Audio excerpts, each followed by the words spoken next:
我穿书的时候，故事已经结束，男二隐居乡镇，男女主共治天下。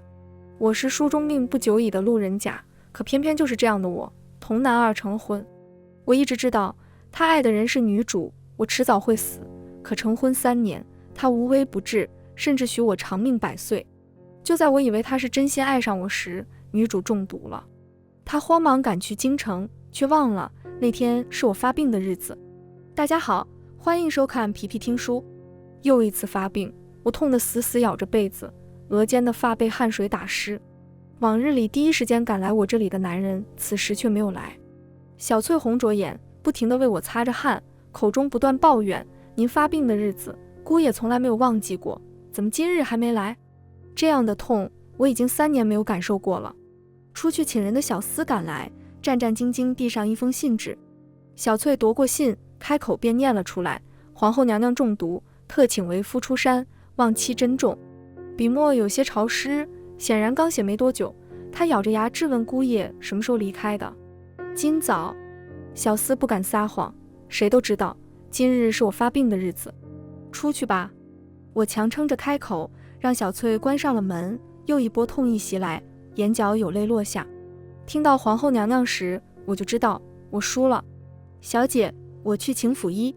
见我痛苦，小翠转身就要出门，可话落，她却愣在了原地。顾怀彻就是神医，我的病只有他能把控，更何况这神医府又怎么会有第二个医者？我知道他是男二，曾经深爱女主，可我没想到他会这样对我。胸口闷痛，每呼吸一次都是煎熬。我穿书的日子很早，打娘胎里就来了，那时我只以为自己穿越，直到见到顾怀彻才知道我穿书了。因为我这个病秧子，爹爹寻了不少神医，却无一人能治我的病。直到爹爹打听到顾怀彻隐居之地，我们才相识。那时父亲想要我嫁给他，本想拒绝，可对上爹爹赤红的眼，我嫁了。一开始我牢记男二爱女主，哪怕她再优秀，都不允许自己动心。可人心都是肉做的，成婚3年，我又怎会心如磐石？他夜夜为我针灸，为我驱除体内病气，每逢发病10日都会守着我。所有人都说我活不过16，可只有顾怀彻说，有他在，我会长命100岁。如今我已年18，成功活过了16岁。回想书中剧情，故事已经结束。男二隐居乡镇，男女主共治天下。我以为他脱离了剧情，真的爱上了我。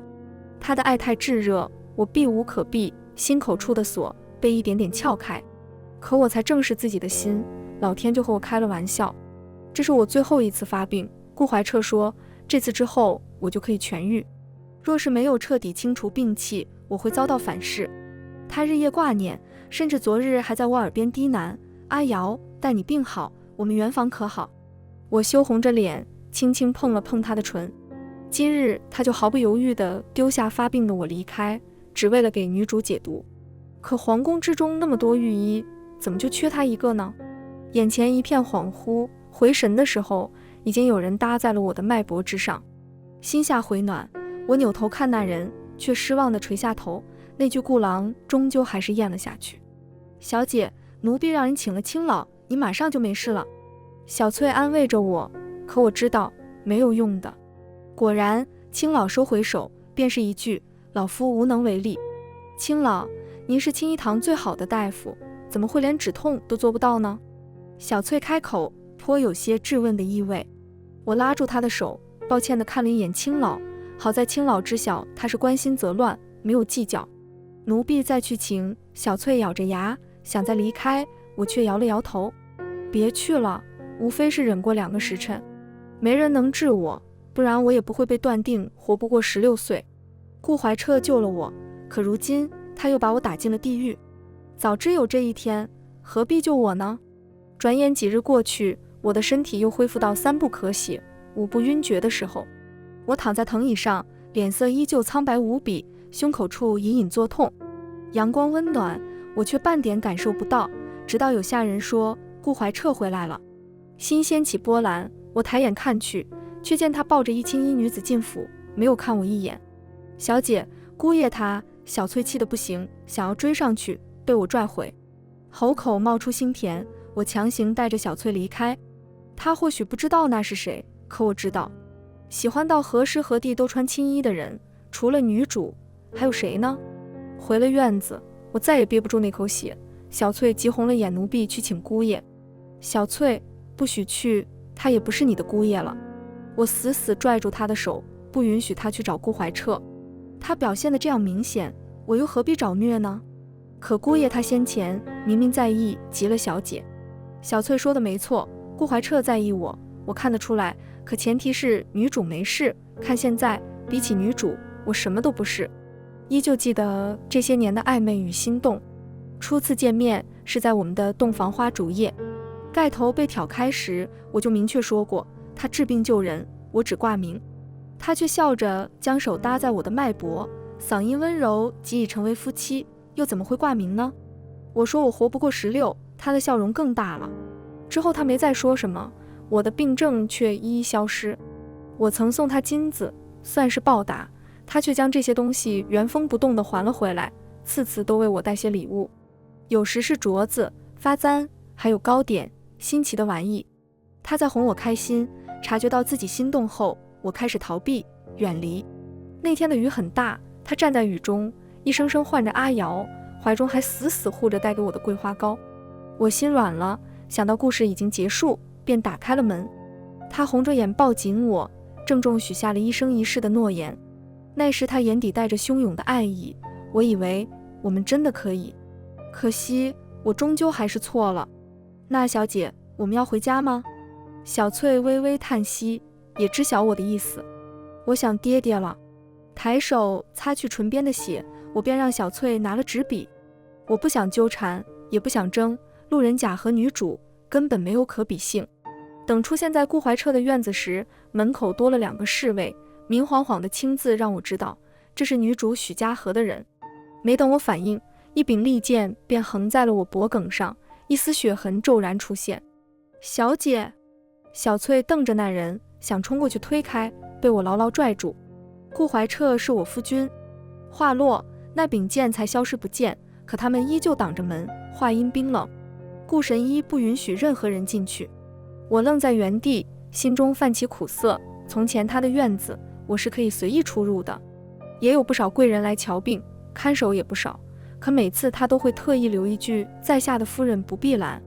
他说无论何时何地，只要我想，都可以进去。可如今他却说任何人，这其中也包括我。3年感情不能确深，前后落差太大，心被攥得生疼。可对上侍卫冷漠的眼，我憋回了眼中的泪，微微后退，打扰了。小翠自小同我一起长大，又怎么会不知道我的意思？哪怕心有不甘，也只能陪着我等在院外。日头热烈，我有些摇摇欲坠，可我不能离开，我怕我会犹豫，会留下来。哪怕眼前恍惚，依旧站在原地。我不知道等了多久，许是日暮，才看到了顾怀彻的身影。青年逆光走来，温润如玉的脸庞此刻带着疲惫，往常一丝不苟的人，此刻发丝凌乱。我只在发病时见过他这般憔悴的模样，我以为这是独属于我的。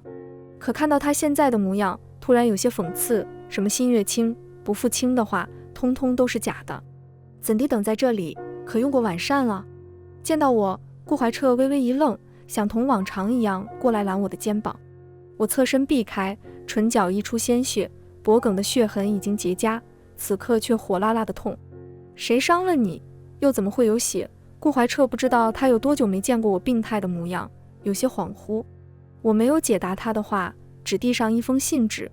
他皱着眉打开信纸，却在下一刻白了脸色。阿瑶，你要同我和离？许是不可置信，那双淡漠的眸子此刻有暗光闪过。是。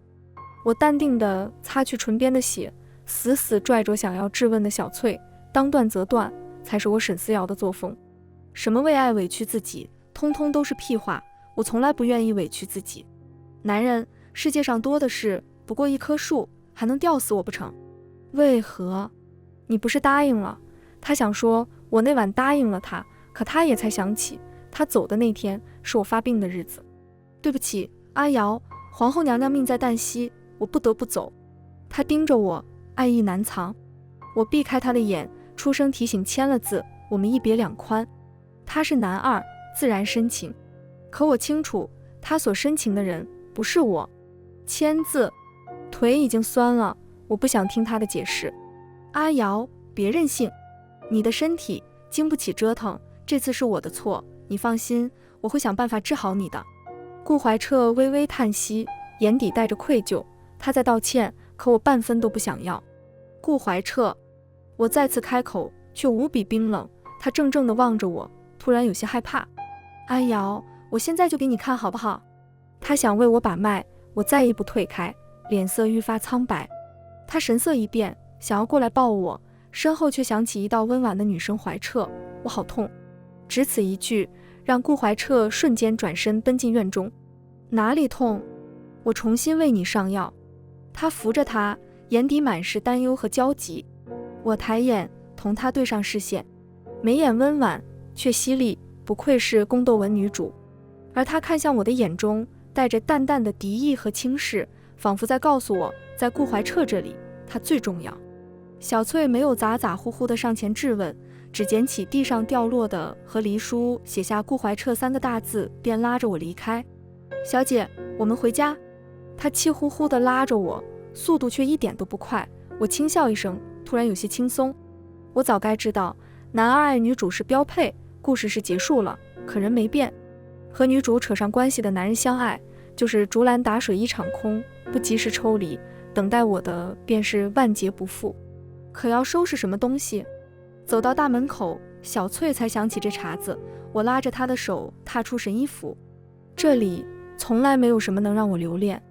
回到家的时候，天已经黑了。得到消息的爹爹匆匆赶来，眼眶都有些红。怎么跑回来了？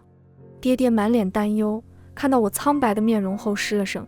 他已经许久没见过我病态的模样了，如今看到，眼眶瞬间红了一片。先回家吧。爹爹哽咽着开口，扭头擦去了泪，我也假装没看到，心也跟着不好受。爹爹待我极好，奈何娘亲去得早，独留病弱的我，人人都说我活不了，爹爹偏偏把我拉扯大。没有人比我更知道他有多想让我好，所以他要我嫁给顾怀彻，想要我好好活着。可如今我却回来了，他什么都不用问，便知道出了变故。爹爹，早点休息吧。我回到家才发现，我的院子一直有人打扫，如未出嫁前一般无二。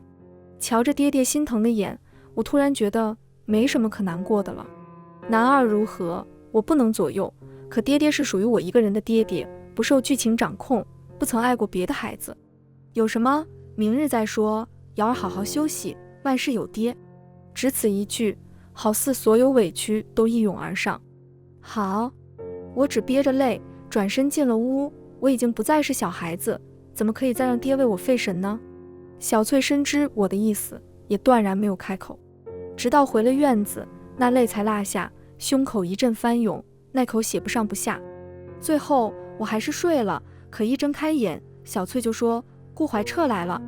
我的心情就瞬间不好了，但想到爹爹还在接待他，只能由小翠扶着去了会客厅。入眼是父亲微冷的神色和顾怀彻满脸的愧疚，若是父亲发怒，并不会只是如此。顾怀彻到底说了什么？爹爹，顾神医。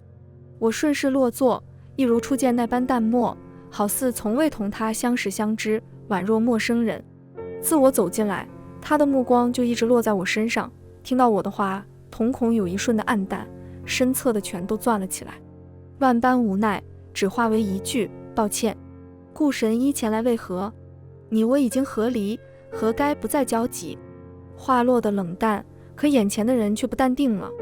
阿瑶，我从未同意和离，我知你误会了什么，此次前来就是为了同你解释，可否听我一言？他快步上前，想要过来拉我的手，被小翠挡了个严实。没什么好说的，我只要和离，只此一个要求，我不傻，是不是误会？我看得清楚。顾神医，小女顽劣，恐配不上您，好聚好散吧。爹爹开口，虽是训我，却没有一个字是不向着我。爹爹不知道我为什么要和离，但他知道我从来都没有错，我的一切决定他都支持。岳父，怀彻之错，还望阿瑶给个机会，小旭日后再不会让他受一丝委屈。他满眼真诚，小翠不知何时让开，让他抓上了我的手。刚想甩开，却发现自己突然不受控制般开了口：爹爹，我先随他回去，看看他如何解释。我惊恐地瞪着顾怀彻，心下怨恨，他居然对我用药。可我再怎么气，面上却没有表现出分毫。他没敢看我，只握紧了我的手，向父亲告别。眼看着自己就要被带出府，我急得落了泪。父亲终于察觉到不对，出声制止阿瑶：你真的愿意同他回去吗？我望着爹爹的眼，拼了命地摇头，泪越来越多。我想说我不愿意，我不想跟他走，可出口却化为一句：我愿意，只是有些多愁善感，爹爹不必担忧。小旭会照顾好阿瑶，她的身子我能养好，岳父放心。冰凉的指尖落在脸上，轻轻带去泪，我却只觉得恶心。神医男二，用药可杀人无形，何况控人？可从前他这些手段我从未见过，我倒是从来不知道顾怀彻能无耻到这般地步。哪怕再不甘愿，也只能看着自己和小翠一步步踏出家门，上了顾怀彻的马车。车子开始动作，我终于没了被控制的感觉，怒气涌上心头，抬手便是狠狠一掌落在顾怀彻脸上。他没有躲，俊逸的脸庞瞬间红了一片，唇角隐隐有血丝浮动。阿瑶，消气了吗？他垂着头，眼底一片黯然。他解了那药，可手却依旧搂着我，越来越紧，好似松开一点，我就会彻底消失不见。顾怀彻，你让我觉得恶心。这是我第一次骂人，什么温润如玉的神医，他根本就是个卑鄙小人。只要能让你回到我身边，恶心又何妨？顾怀彻没有气恼，只意味不明开口。此刻我才发觉，往日温润的男人周身笼罩了一层阴霾，眸色越来越深，好似那深渊让我无法逃离。我们好聚好散不好吗？难道非要我死了你才满意吗？泪不知道什么时候落下，心中满是酸涩。许家河是宫斗文的赢家，手段非常，哪怕她最后嫁给男主，男二他也不见得会放过。毕竟看这本书时，许家河也无数次对顾怀彻心动，他眼里的占有欲我看得清楚。他有手段，有势力，我只有爹爹，只有一点小钱，商户之家，拿什么抵抗？我不想到最后让自己家破人亡，为什么就这么难呢？有我在，你不会死，你也不能离开我，答应我的，你反悔不了。他的呼吸越来越近，嗓音却如毒蛇般冰冷。书中描写的顾怀彻温润和善，心系天下，唯独没有描写过他的另一面。一个杀人都能笑着的人，会是和善的人吗？是我看不清楚，招惹了这个疯子。我猛地推开顾怀彻，想从马车上跳下去。现在的我只有一个念头，那就是逃。小翠，他没有阻拦，只淡淡一句，让我瞬间清醒。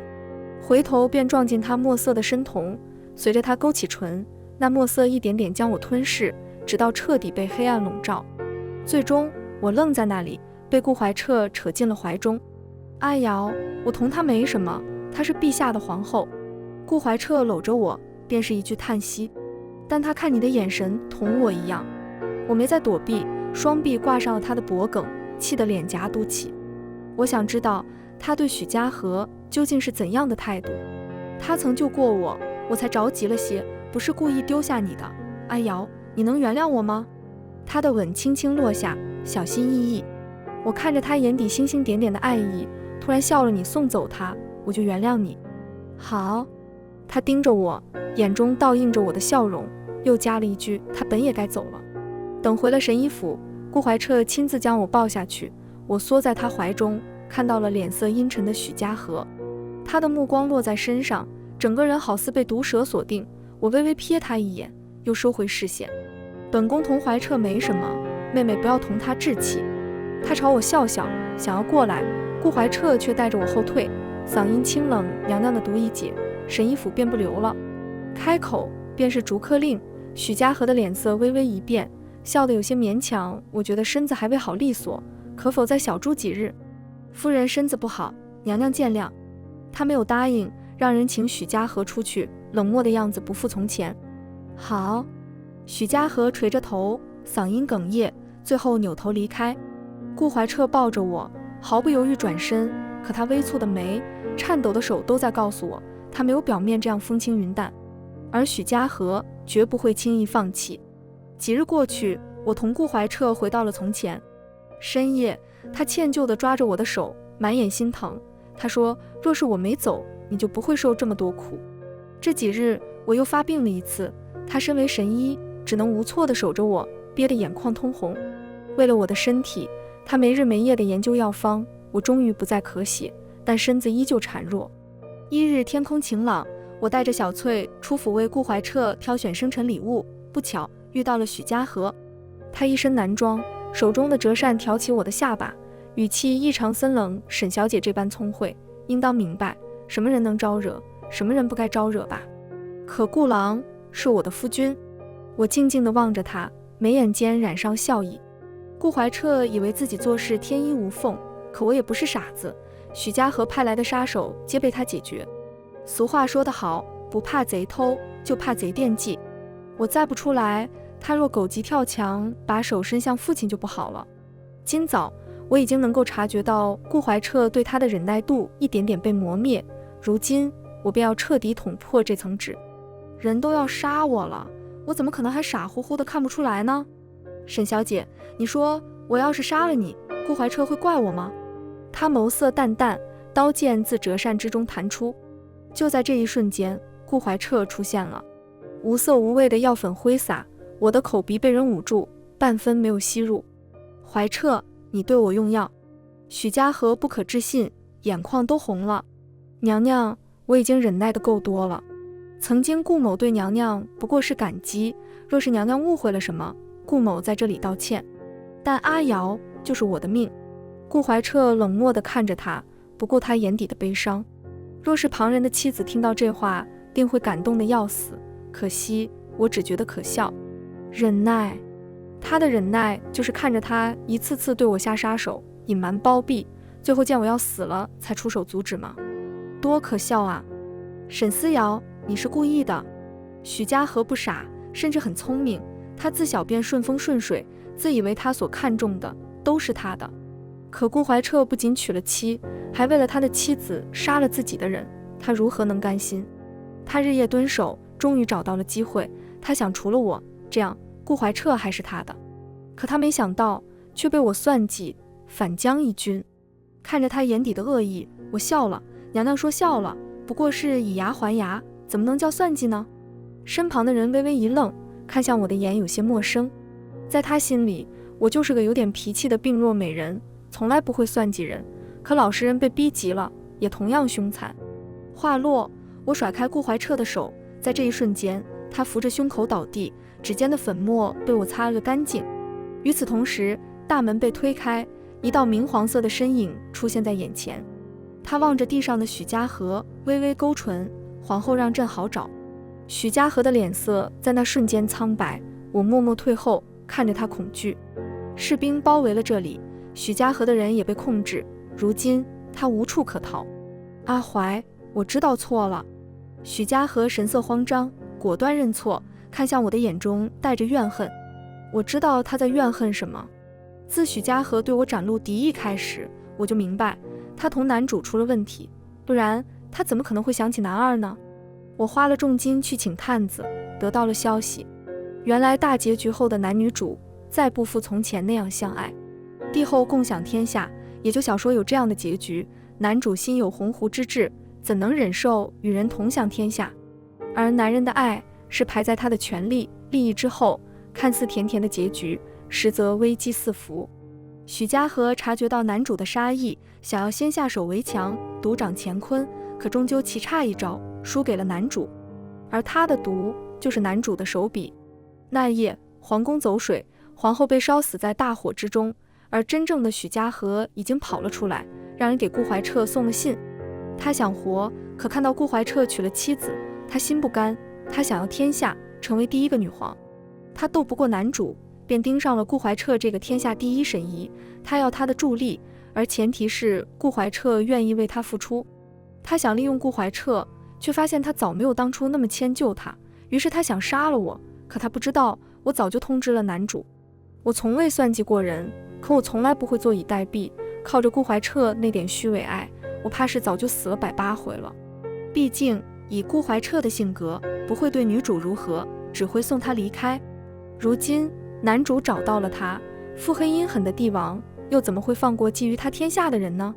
许家河自然明白他的下场绝对不会好，他想反抗，想逃，可顾怀彻给他下了软金伞，他只能眼睁睁看着自己被人抓起，带到男主眼前。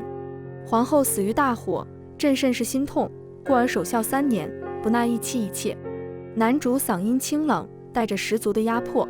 许家河落着泪，不知哪来的力气抱住了男主的腿。阿怀，我不敢了，琅琊阁我交给你，我安心做你的皇后，朝堂之事我再也不插手了，好吗？男主没有开口，只将手落在他的脖颈，手掌微微缩紧。许家河呼吸渐渐困难，放开他，涨红着脸，拼了命的反抗，眼底的哀切让人不忍。我同他也算是仇人，我不会不忍，男主更不会。出于好奇，我看下顾怀彻，却见他一直望着我，眼底满是破碎。他同样也没有看向女主，所谓男二的深情也不过如此。我收回视线，不再看他，没有看到他微微颤动的指尖。最后许家河没了呼吸，尸体落在地上，被人装进麻袋中带走。面对帝王，我不免有些紧张，却还是上前行礼，没有一丝地方出错。男主看着我，意味不明地瞥了一眼身后，薄唇轻启，被自己的药放倒，倒是个奇迹。话落的瞬间，身后被暖意笼罩，顾怀彻的嗓音自头顶响起，带着苦涩，陛下说笑，我先回去哄娘子了。话落，我皱眉看他，只见他无奈叹息，下一瞬整个人便没了意识。再睁眼是在神医府的榻上，想到先前发生的事，我猛地坐起身子，看到了一旁熬药的顾怀彻。没等我质问，他便出了声：阿瑶，你醒了。我赤脚下榻，一步步走向顾怀彻，他始终低着头，不敢看我一眼。我所做的一切你都知道。不是询问，而是肯定。我低着头，药罐上的蒸汽朦胧着视线，让我看不清眼前的人。是。他天火的动作一顿，沉声开口：皇后是君，我同陛下演了一出戏。阿瑶，我心中之人只有你。他终于抬眼看向了我，爱意无处遁形，无尽的愧疚包围着他，让他不得不仰视着我。我看着他熟悉的面庞，轻笑一声：所以丢下我也是你们计划的一环是吗？不是。他突然一愣，眼底的歉疚越来越深。对不起，阿瑶，你纯真善良，我不想你牵扯进这些事情。他想来牵我的手，被我避开。他的手停在半空，哑声开口：阿瑶，你还是不肯原谅我吗？我只轻呵出声，没忍住笑了出来，满眼讽刺。我凭什么原谅你呢？你要与谁算计谁，和我无关。你没做到你答应的事，是你的问题。你不想让我知道这些，所以肆无忌惮地伤害我，最后来一句：你有苦衷。顾怀彻，你觉得自己很伟大吗？我痛到不能呼吸，不停吐血，就是你所谓的保护是吗？最后你们的计划完成了，皆大欢喜，受伤的只有我。泪不断掉落，可我看他的眼神越来越冷。我盼过他回来，盼过他能陪着我，可我等来的是他的冷漠，是他抱着别人匆匆离开，是他的一句不想让我牵扯进去。多可笑的话啊！我从来都不接受隐瞒，书中男女主的误会桥段我也不想经历。人人都想要破镜重圆，可没有人知道那镜子是否能如从前那样没有一丝裂痕。我所受的痛没有人替我承受，我原本也不想怪他，可一个人原本就是自私的。我接受不了他上一秒把我捧上天堂，下一瞬就把我按进地狱。一句为我好，想要抹去所有发生过的一切，做什么梦呢？气氛突然沉寂，他的手自空中垂落，不小心打翻了药罐，瞬间被烫红一片。他没有动，仿佛感受不到痛。我抬手擦去泪，毫不犹豫转身离开，不忘留下一句：记得签和离书，至少让我治好你的病。拉开门的瞬间，他终于开了口，带着祈求。我没有扭头，只淡淡开口：不治了，长命百岁什么的，还是算了吧，早死早超生。我本就不该活到现在，这2年的命是他给我的，之后我会用最后一段时日赚钱给他报酬。他的好我半分都不想再接受，更不想再同他扯上一丝关系。有些结是解不开的。后来我回了家，顾怀彻的和离书也送了过来。他深知我的性格，若是同先前一样控制，只会把我推得越来越远。我以为我终于可以开启新的生活，却不想顾怀彻阴魂不散。再次见面，他一身白衣站在眼前，笑得温润。在下顾怀彻，见过沈小姐。他装作不认识我的模样，想要同我重新开始，可他愿意装傻，我不愿意。当天我就让人把他赶了出去，不许父亲再放他进来。爹爹只沉默片刻，答应了我的要求，可背影却有些佝偻。我知道爹爹是想让我活下去，接受治疗，可是爹爹，我不想回头。受伤一次就够了。自那日之后，顾怀彻没有再出现，府里却多了一个长相平常的府医。父亲说这是他特意从别国请来的。那天依旧晴朗，我看着父亲眼底的祈求，终究还是答应了。新来的府医是个话少的，只包好药就走，半点不做停留。想到许久不见的顾怀彻，心中有猜测，却没有拆穿。能活着，谁想死呢？他愿意治，那我就受着。如今的我们不过是陌生人，没有什么是钱财不能报答的。转眼1年过去，我的身体彻底恢复，也接手了家里的生意。从前我饱受病症折磨，没有精力，也忘了经商，是我最擅长的事。如今身体大好，心中的抱负自然苏醒。转眼几年过去，四药商行开遍了整个大盛，那个府医也告辞离开，不肯接受一分钱财。最后我也没再强求，有钱不要是傻蛋，他不要我就好好收着。又是1年过去，爹爹开始催婚，我视而不见，每次前来提亲的人都被我打发走。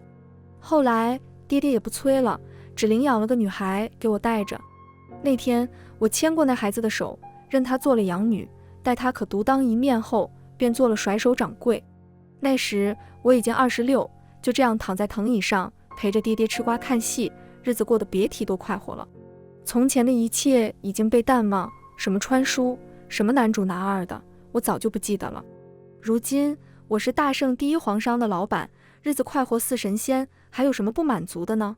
番外，沈思瑶离开那日，顾怀彻便跌倒在地，口中鲜血淋漓。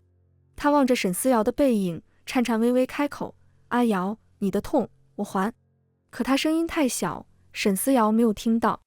那天他整整痛了4个时辰，整个人好似从水中捞出，几度晕厥下，他突然明白了沈思瑶为什么不原谅他了。太痛了，他狼狈地躺在地上，无声地落着泪，却不是为了自己。他在后悔为了让许家和信任，不顾沈思瑶的身体。他记得反噬只比他所承受的更痛，他不敢再奢求他的原谅。天亮后，他送去了和离书，看到了他的笑容，心微微跳动。顾怀彻想，若是能重新开始就好了。没过几日，顾怀彻说通沈父进了沈府，想要同他重新开始，可他半分都不愿意。顾怀彻被赶了出来，他望着沈府的大门，咽下了口中的心甜。他知道沈思瑶不会接受他了，但他舍不得他死，便换了脸皮进府，怕他看出什么，送完药就走。好在他没有拒绝，身体渐渐恢复。后来沈思瑶越来越耀眼，他给了顾怀彻很多银子，他都没有拿，只离开了沈府。他要长命100岁，他的执念才算了。再后来他重新做了游医，只是这天下再无顾怀彻。全文完，皮皮听书感谢您的观看，每天上新精彩小说，喜欢就订阅吧。